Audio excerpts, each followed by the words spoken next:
Good day everyone and welcome to my channel.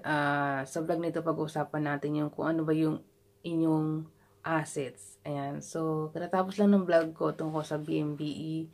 Ngayon naman gagawa ako ng vlog tungkol sa assets. Kasi tinatanong doon sa BMBE, ano nga ba yung assets mo? Okay. Kailangan di lalagpas ng 3 milyon. Okay. Para makakwalified ka dun sa BMBE. Okay. So, ano nga ba yung assets? Okay, po sa Tagalog yan ay ari-arian o pagmamay-ari. Okay, ari-arian o pagmamay-ari ng isang tao o isang negosyo. Okay, sa BNB yan tinatanong pagmamay assets ng iyong business. Ayan. So, walang kinalaman yung personal. So, ano ba yung assets? Siyempre, ito yung mga pinuhunan natin sa negosyo natin. So, ano nga ba yung pwede nating masabi na assets ng iyong binegosyo? Okay. So, ayan. Muntik na natumba. Okay. Ito yung mga assets. Okay. Sa financial statement, meron doon na current asset at saka yung non-current assets. So, sasabihin ko sa inyo yung current assets. Yung current assets, ito yung inyong cash o pera. Maaaring yung perang iyan ay hawak yung pera o kaya is yung pera nyo sa bangko o kaya yung mga cheque na binayad sa inyo. Ayan, yun yung inyong cash. Pera nyo, yan ay yung assets. Siyempre, kung magkano yung pera nyo, tsaka yung cash equivalents, yung mga investments nyo na alam nyo may cash equivalents, okay? Pwede yung pautang nyo. So, assets nyo kung meron kayo pautang. Meron yung kaya basta kahit anong klaseng pautang, yun, i-assets nyo yan, okay? Inventories o paninda. Okay, assets nyo rin yan. Okay, kung ano yung basta kung anong klaseng tinitinda nyo, yan ay yung assets. So, yan ay kukwentahin nyo yan. Assets yan. Supplies. Ano ba yung supplies na sinasabi? Ito yung supplies ginagamit to sa inyong business. Kunyari sa opisina, ito yung mga ink, yung mga bond paper, yung mga ballpen, yung mga kung ano-ano mga ginagamit natin na ginagamit sa opisina, yun yung tawag na supplies. Sa mga online seller naman, yun yung mga bubble wrap.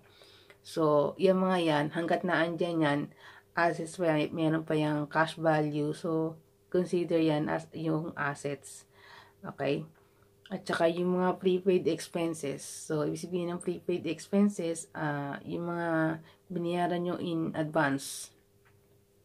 Kahit anong binayaran nyo in advance. Diba? Kasi nagbayad ka ng, kunyari, renta, 1 month, and mayroon kayong 1 month deposits, 1 month advance. So, ayun. Kasi hindi pa nagagamit yung mga yun, so pera nyo pa siya, assets nyo pa yan. So, isa yan sa inyong mga assets.